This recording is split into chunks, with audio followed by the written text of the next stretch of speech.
Hello! Welcome to Max's Fetishes 101! Sometimes I like to put panties around my face and eat a scone.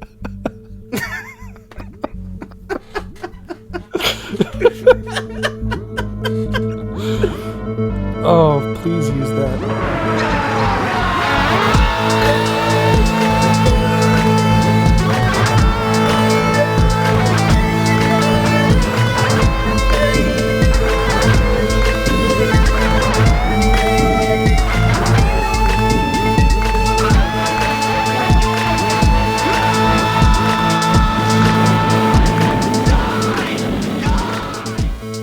Hey, I'm Andy Steinhauer. I'm Max Weiland.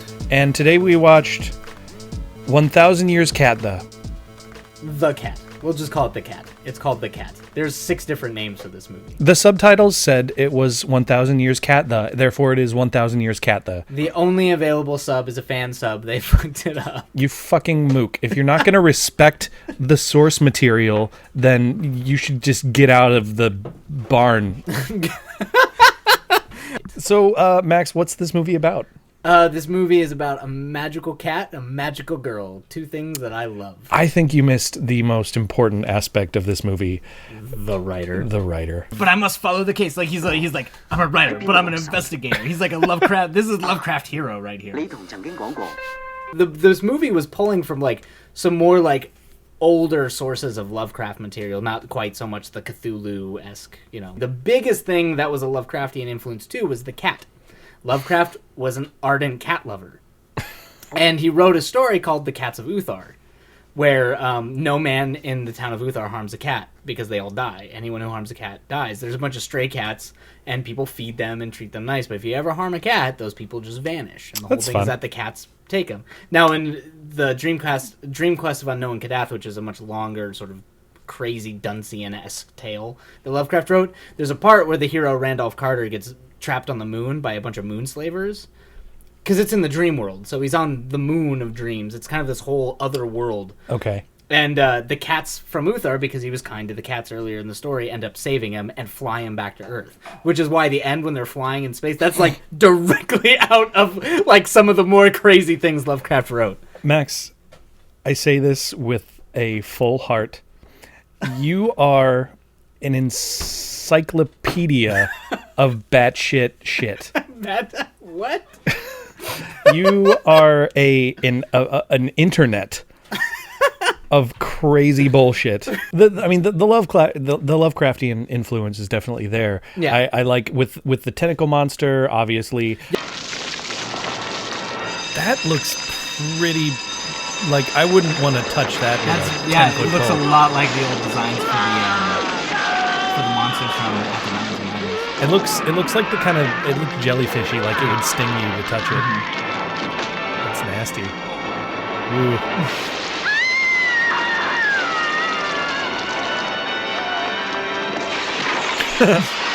Yep, go out the window.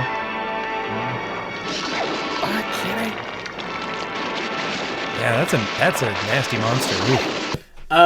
So this movie is told from the point of view of a writer who happens to be the writer. Well, as we all know, writers are good at shooting, surviving, explosions, a little bit minor kung fu. Breaking the law. Yeah. Whenever, if you didn't know this, if you are a published writer, you can walk into a police station and just start investigations. He also loves to stack his books like a psychopath. Yeah, but it's distilled Who spirits. stacks books like this whole thing is run by a crazy man. It's run. Yeah, no, it's just it's hipsters. Hipsters. They spent one too many times at the last bookstore, so they decided this is how it's supposed to look. They've read none of them.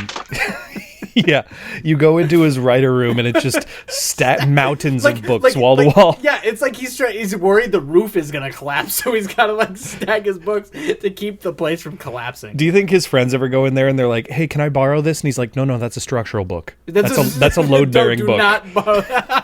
This is directed by the same guy who directed Riki Oh. And you can tell the kind of money that was thrown behind Riki Oh because that was based off a manga in Japan. The same kind of money wasn't thrown at this. This was a much lower budget thing. So some of the effects are a bit dodgy, as great as conceptually as they might be. But the dog and cat fight scene just...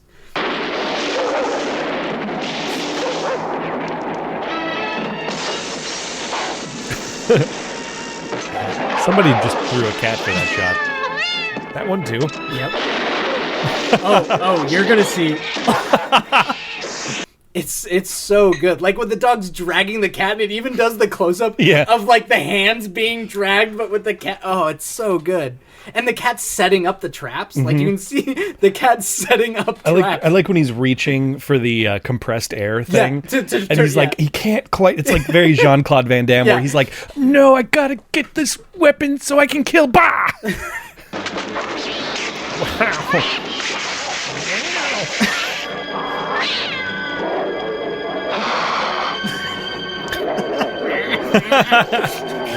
I got this.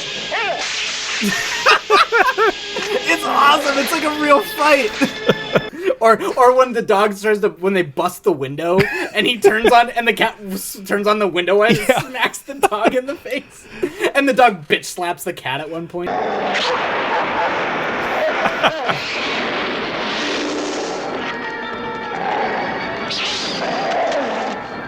Yeah, see that quick stop motion? That's awesome.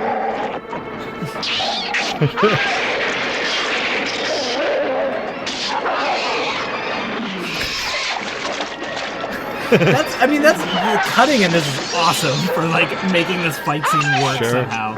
It's all about somehow making the cuts work. Flips around and starts choking the dog.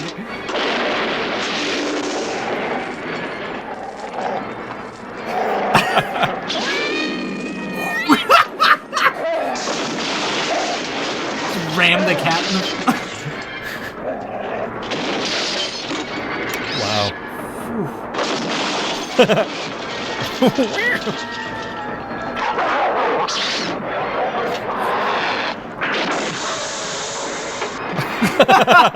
Oh!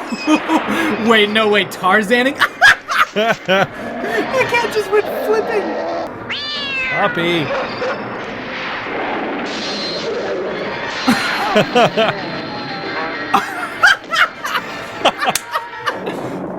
I don't know. What was your favorite part of the movie? I know my favorite part of the movie, but what was your favorite part?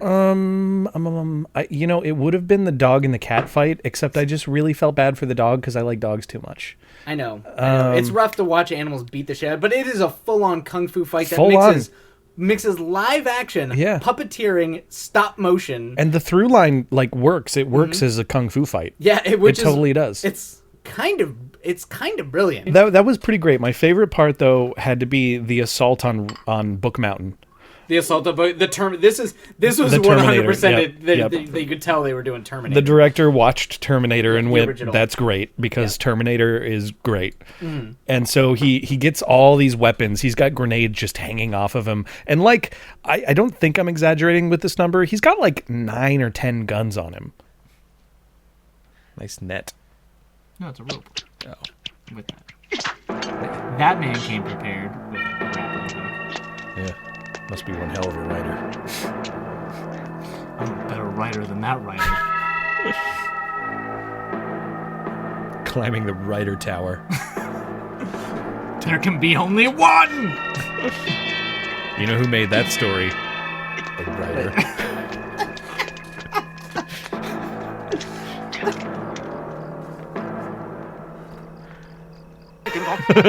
It's going to do more than just flame on. Oh. Crack lighter! Crack lighter, crack lighter, crack lighter. This is really just a war between... I'm a writer! Oh, you hit the pool. Good job, you made him look awesome. Yeah, now you gave him an awesome entrance because you hit the pool. He hit the pool again! Yeah, that did the trick. My writing is better than yours! Wow! I hate books! I hate school! You know what he is now? Boiled writer. Hard-boiled writer.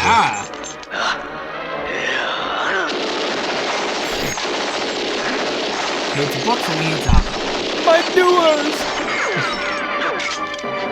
You just blew up a $140 bottle of cognac. I really thought you were going to say Kanye, but that doesn't make sense. That doesn't make any sense.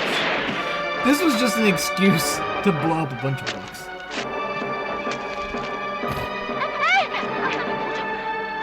I'm gonna fuck this dude up! Or some cats are not fluffy. Rider strike! Rider strike. Oh. Okay, that our lead writer should be dead. Yeah, he's fine. He's a really good writer. All these skills you learn from writing. Okay, and then they get on the roof. Yeah. I guess this writer... And then our good friend and ally, the third alien man... Immolation Man. Yeah. Well, yeah, he decides to, well... immolate. Didn't see that coming. Yeah, just lights himself on fire and tackles this guy, which does nobody any good.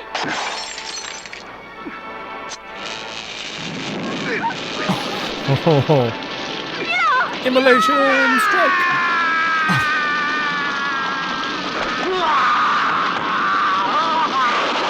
That would be a fun character to have on our RPG, is just every strike is him hurting himself horribly in some way. Oh, yeah. Well, I think now would be a good time to introduce our sponsor. Yes. These guys really paid us a ton of money. Lots of money. I mean, rolling in wealth. I bought a Learjet. You bought a Learjet? I bought a Really? Learjet. I know it's a waste of money, and I'm still financing it a little bit, but you know, like they paid. They're treating us right. I made I ground all of the dollars up. I cashed it all, ground it up, and turned it into a sex doll so I can fuck my money. Yours is better.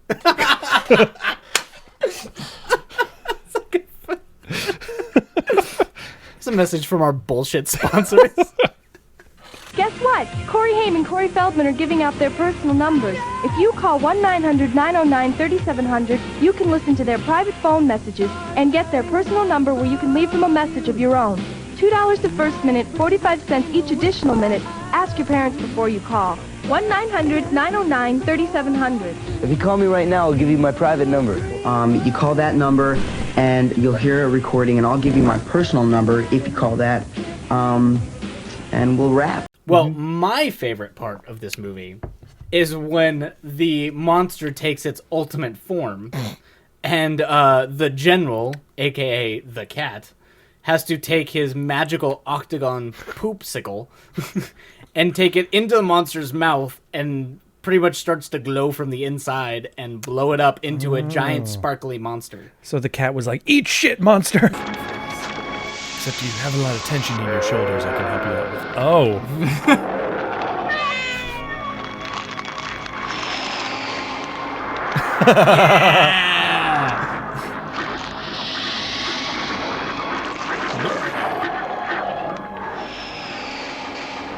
Use it. Use the turd. The octagon.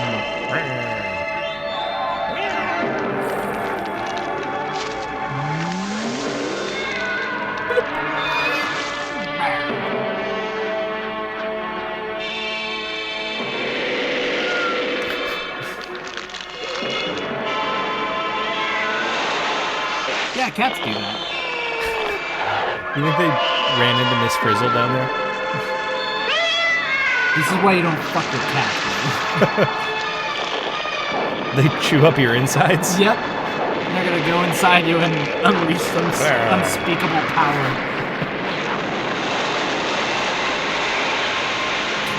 X-Strike. Like, after the monster blows up into, like, sort of sparkly, I guess, Pits. Yeah. They're like, but let's go find the general. And he's just under a bunch of it and gets out and he's like, what? Like, theoretically, he just did what the hero move of the movie where he dives in the belly of the beast kind of thing and just blows it up. And he's just like, what do you want? Someone! What? There he What do you is. want? Uh, Wow. Goddamn cat. it's going to be really hard to write You know this. what? We've had a tough... 我哋要走啦！ We haven't always liked each other, cat, but you know what? You're pretty good. And then they go leaping off into space. Like you do. And they're going to float off into their space. They flew away. The cops are going to show up and find this dipshit writer just at the epicenter, the only survivor. Of this. Yeah, they're like, okay, what happened? Don't worry, trust me, I'm a writer. I'll spin you a tale. He's that kind of writer. Let me speaks like Batman when he's a writer. Let me spin you a tale. Go, kitty. Bye. She's miming, running, riding a bike, a Stairmaster. No, they're like swimming. They're like. I'm gonna say Stairmaster. I'm gonna say they're swimming through the cosmos. They Stairmaster through space. It's poetic. They're swimming through the cosmos. No, they Stairmaster through space. Oh, the other part, the random weird fetish part of this movie. The sweat fetish. The sweat fetish. So there's an armpit fetish. If you wait, that's real? Oh wait. Before anything happens, I wanted to tell you, I did warn you. This is a fetish. This is a bit of a fetish movie. With the sweat? Is sweat a fetish? Yes. And armpits. Armpits? Yes. Armpit fetish. Why are they sweating? Because she just got done playing tennis. Oh. Yeah, that turns you on, doesn't it? Sweaty armpits. Yeah. I mean, what? Takeaway? I love this movie. Takeaway, I liked this movie. I mean, it's all better than a Reich or a Clipper. It is better than a Reich. It's especially better than a Clipper. You really didn't like. I love Clipper. It's just weird. I couldn't even. Maybe we'll get to Garbage Pail. Garbage Pail Kids is another great Meltcore movie.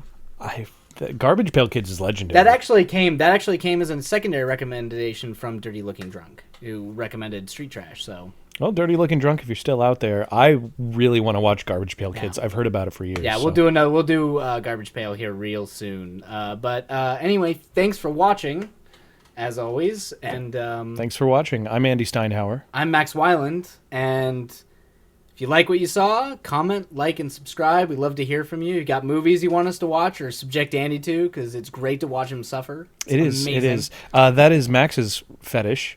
It is. If my Apparently. one true fetish is watching Andy squirm. And I allow it, what does that say about me? That's your fetish. Bye. The dog had a great time filming this scene. I want to know if there's interviews with the dog and the cat. There's kind of a lot of credits left. Are we gonna watch? Do they really roll through the whole action scene? Yeah. Listen to this song too. It's just a drum machine while somebody on his keyboard is like recorder.